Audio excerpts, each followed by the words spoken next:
சிவகங்கை அருகே கண்டாங்கிப்பட்டையில் நடைபெற்ற வடமாடு மஞ்சு விரட்டு போட்டியில் 19 காளைகள் 173 காளையர்கள் பங்கேற்பு.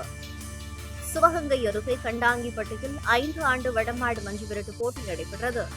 இந்த போட்டியில் மதுரை, சிவகங்கை, புதுக்கோட்டை, ராமநாதபுரம் உள்ளிட்ட பல்வேறு மாவட்டங்களைச் சேர்ந்த 19 காளைகளும் அதேபோல் பல்வேறு மாவட்டங்களைச் சேர்ந்த 173 மாடுபிடி வீரர்களும் பங்கேற்றனர். போட்டி வட்ட வடிவில் அமைக்கப்பட்டிருந்த மைதானத்தின் நடுவே கட்டப்பட்ட காளையை 25 நிமிடத்திற்குள் 9 பேர் கொண்ட மாடுபிடி வீரர்கள் அடக்க வேண்டும் என்ற நிபந்தனையோடு போட்டி நடைபெற்றது.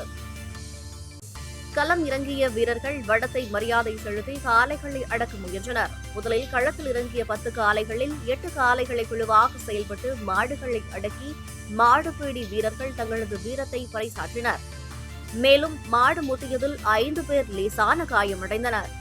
போட்டியில் காளைகளை அடக்கிய மாடுபிடி வீரர்களுக்கும் அடக்க முடியாத காளையின் உரிமையாளர்களுக்கும் வெற்றி பெற்றதாக அறிவிக்கப்பட்டு ரொக்க பரிசுடன் கேடயம் வழங்கப்பட்டது. மேலும் தனி ஒருவராக மாட்டினை அடக்கிய வீரர்களுக்கும் பதக்கங்கள் வழங்கி கௌரவிக்கப்பட்டனர்.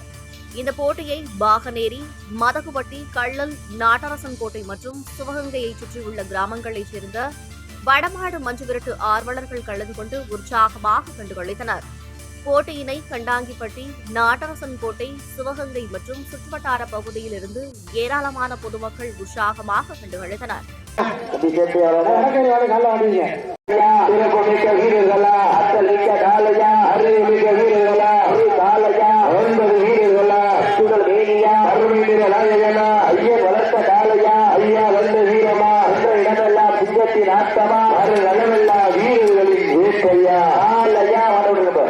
நடந்து முடிந்த சுற்றில் சிவகங்கை